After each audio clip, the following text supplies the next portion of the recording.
तो हाँ कहीं ना कहीं यही से हमेशा ही चुन के रखले रहेला कि सोनाली जब चढ़िया ना ये बजाई। कौनो लड़का और लड़की के मैटर है, प्रेमी और प्रेमिका के मास्टर गौर करी ना। तोहरो हाल उहे जाना लगा है कि कबो फोन लगावला पे आप जिस व्यक्ति को कॉल कर रहे हैं वो किसी अन्य कॉल पे व्यस्त है। इनका हमेशा वेटिंग में रहेगा। वो लड़की छोड़ के चल जाती है ससुराल और लड़का बड़ा वियोग में बड़ा दर्द में बा मास्टर। कैसे कहता वो लड़का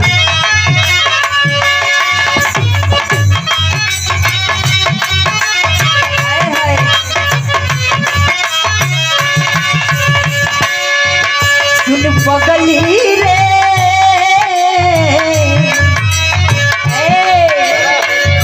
राजकुमार भैया तनी बढ़िया सी वीडियो बनेगा।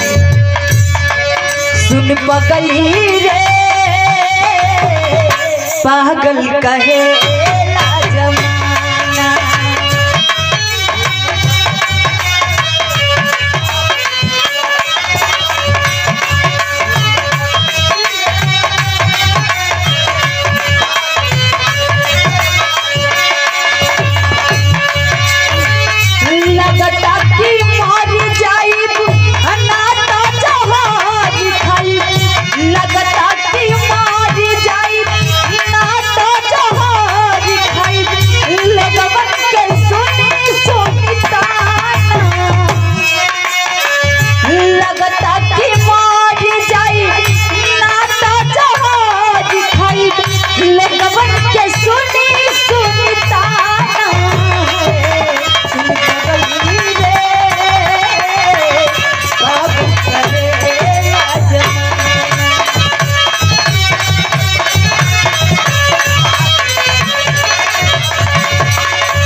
रुकाती नहीं थे आँखिया से रे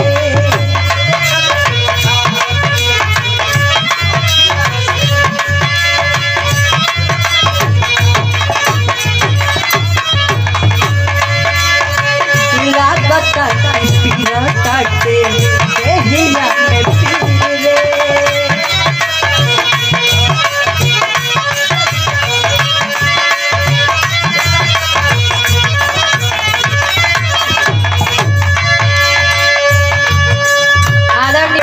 रुकाती नहीं आँखिया से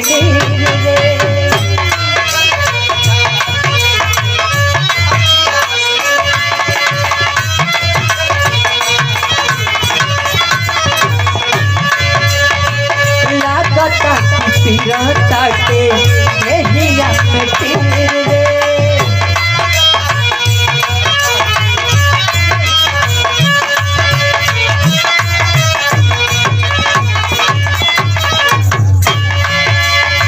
मास्टर ले रुकाती नहीं थे आँखिया से रे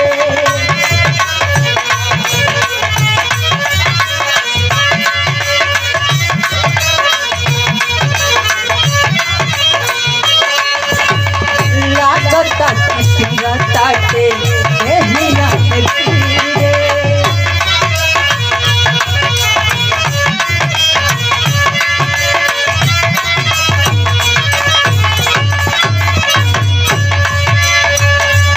हाली कवनो बैठ के बोला दे माई रे, हाली कवनो बैठ के बोला दे माई रे, जान के जियल नहीं जाता हमसे सुइया जहर के लगवा दे माई रे, जान के जियल नहीं जाता हमसे सुइया जहर के